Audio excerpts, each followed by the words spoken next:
اللهم صل وسلم وبارك عليه وعلى آله اللهم صل على محمد يا رب صل عليه وسلم اللهم صل على محمد يا رب صل عليه وسلم إن قيل زرتم بما رجعتم يا أكرم الخلق ما نقول إن قيل زرتم بما رجعتم يا أكرم الخلق ما نقول قولوا رجعنا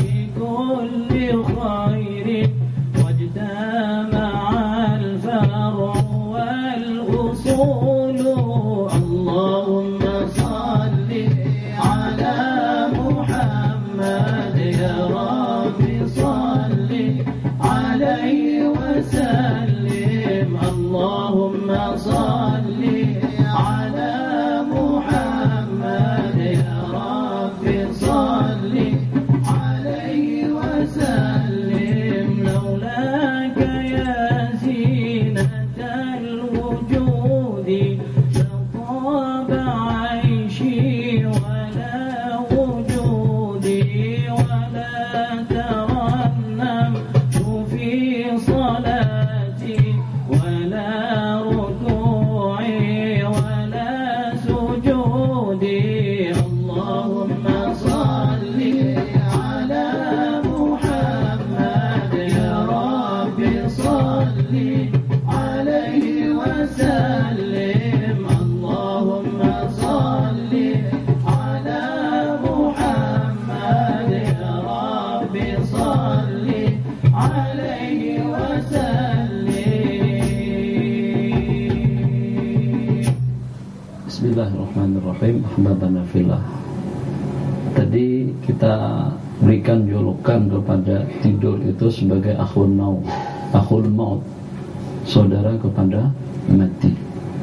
Yang kedua, ini istilah baru, saya istilahkan tidur itu adalah sebagai zakatul badan, zakat kepada anggota. Jadi kalau kita perhatikan, mata ada keterbatasannya, telinga ada batasannya, mulut ada batasannya, kaki ada batasannya, tangan ada batasannya. Jadi semampu apa kita bercakap? Cakap. Tak boleh kita bercakap selama-lamanya. Semampu apa kita melihat sampai merah mata kita. Tak boleh kita terus-terusan semacam itu. Maka anggota tubuh daripada atas sampai ke bawah, daripada kepala sampai ke kaki, atau daripada ujung rambut sampai ke ujung kuku, memang betul-betul memerlukan raha, memerlukan yang namanya tidur. Maka pada saat mata kita tidurkan, telinga kita rehatkan, anggota kita rehatkan, yang satu persatu nanti selepas kita bangun akan fresh kembali. Pada saat kita berubudiyah, Masya Allah, tabarakallah, jelas bacaannya. Jadi dengan salat tadi itu, Allahumma salli ala Muhammad, bacanya jelas. Atau dengan ayat yang kita baca, atau dengan tulisan-tulisan yang ditulis. Coba kalau pada saat tidak tidur, sampai merah mata kita, jadi tulisannya tuh rumang-rumang, nampak istri pun sudah tak cantik lagi, kelihatan seperti dua, nampak seperti siapa? Awak tuh aku kah, atau aku ni kamu, atau macam mana? Sampai tertukar antara suami istri. Kenapa? Disebabkan karena tidak tidur. Jadi seolah-olahnya tidur mengatakan, aku cukup berperanan dalam kehidupanmu, wahai mata, wahai telinga, wahai tangan, wahai kaki, wahai otak, wahai hati dan pikiran semuanya. Kalian tidak akan boleh melaksanakan aktiviti kalian secara sempurna, secara maksimal, kalau tanpa perantaraan aku yang memberikan tunjangan kepada kalian untuk membaca, untuk belajar, untuk bekerja, usaha, berpikir, merenung, merancang kegiatan apa saja. Itu pada hakikatnya sebagaimana tertunjang pembicaraan kita dahulu dengan makanan dan minuman juga tertunjang dengan tidur, sehingga kita dapat beribadah secara sempurna, bacaannya sempurna, pikirannya sempurna, tindakannya bagus, pembicaraannya pun juga bagus. Coba rasakan kalau pada waktu kita ceramah atau pada waktu kita menyampaikan kuliah mata kita mengantuk, itu kadang-kadang mulut kita bercakap tapi konsentrasi kita entah kemana, tak fokus. Tapi kalau macam tu, kata tidur, kamu bercakap elok tu tahu tak asbab musababnya? Itu aku yang konsepkan.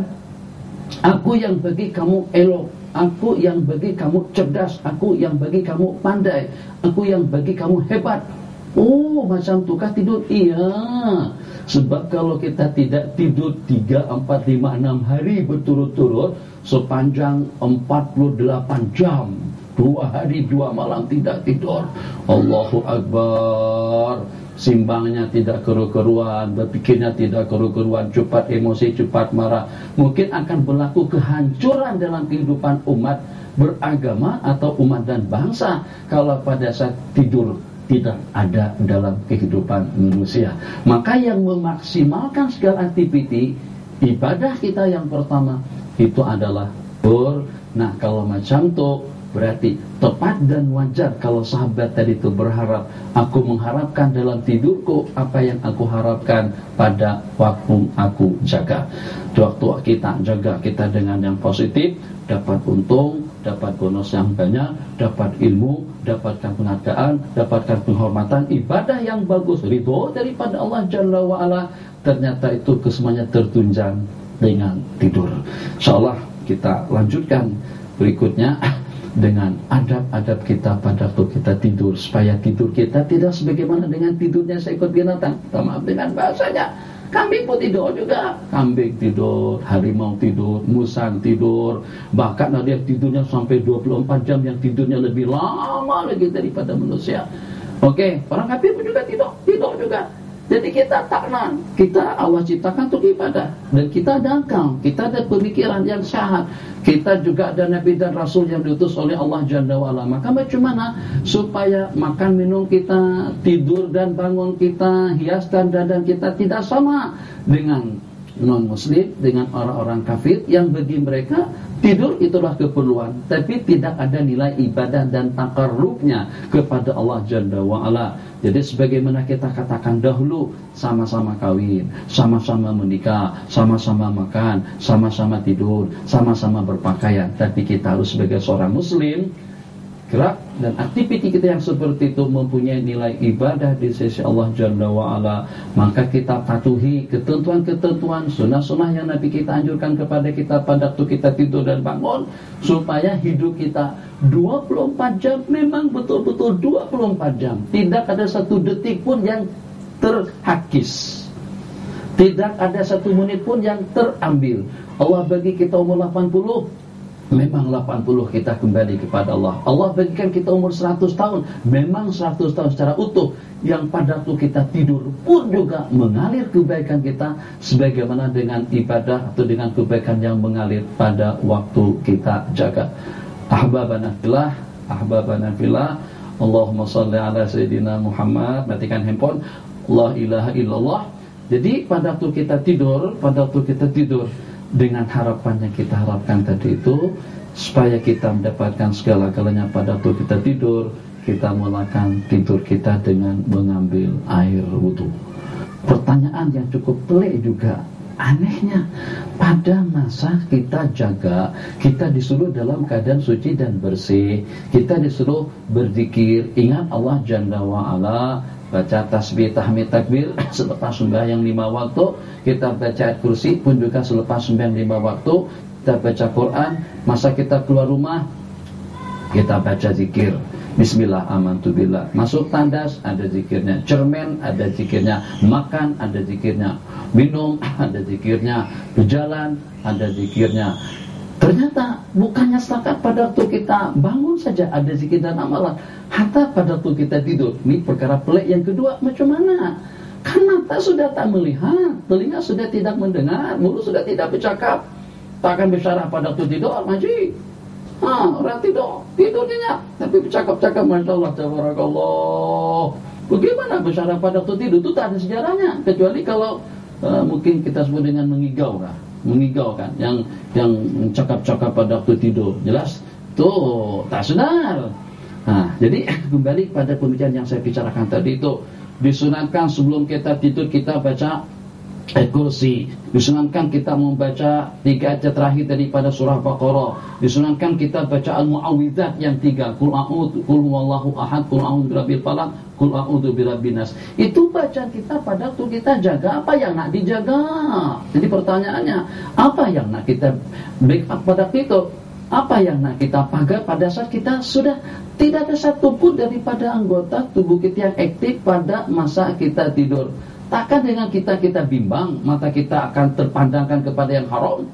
Takkan dengan kita bimbang, telinga kita akan mendengari perkara-perkara lucah atau perkara-perkara yang tidak boleh didengar. Takkan dengan kita bimbang pada masa kita tidur, kaki kita pergi ke gejalil misalnya. Tak ada.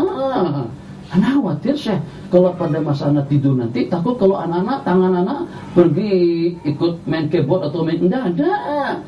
Di mana kita tidur, di situ anggota tubuh kita. Tapi kenapa kita berisai dengan zikir? Ini pertanyaan yang kedua. Pelik sungguh. Rupa-rupanya justru sebaliknya. Kalau pada masa kita tidur saja, ternyata kita disuruh untuk memperisai diri dengan zikir, tahmid, takbir, dan juga dengan amalan-amalan seumpamanya. Macam mana kalau pada saat mata kita dah jelek, mata melihat itu dan ini?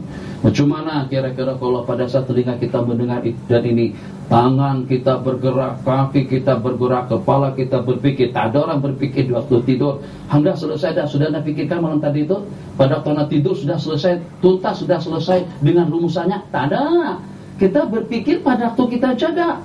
Jadi kalau pada waktu tidur saja kita disuruh untuk berzikir, sebelumnya kita disuruh untuk memperisai anggota tubuh. Bahkan ada satu amalan yang cukup aneh, pelik sungguh, bin ajaib. Bismillahirrahmanirrahim, qul huwallahu ahad, baca sampai habis, tiup tangan, qul a'udzu birabbil falaq sampai habis, tiup tangan, qul a'udzu birabbin nas sampai habis, tiup tangan, sapukan, summa masaha bi ra'sihi, dan juga kepada seluruh anggota tubuh. Seakan-akan dengan kita memperisai daripada kepala sampai ke kaki, supaya kita tidak diganggu oleh syaitan, supaya kita tidak terganggu dengan mimpi-mimpi buruk, supaya kita tidak terganggu dengan perkara-perkara yang mungkin akan merugikan kita, supaya kita tidak terganggu dengan hal-hal yang membuat kita jadi ketakutan, terkejut, terperanjat waktu bangun. Ya Allah, astagfirullahaladzim, alhamdulillah, terpeksa. Jangan-jangan kepala sudah tidak bersambung dengan jasad. Kenapa? Sebab termimpi dikerat atau dipotong lehernya, atau juga termimpi sedang berada di atas tiang gantung. Nah, kita tak nak bangun kita dengan keadaan terkejut seperti itu. Perisai diri kita di waktu kita tidur. Kalau di waktu tidur saja kita perisai diri kita dengan amalan-amalan yang seperti itu, macam mana kalau pada waktu kita jaga?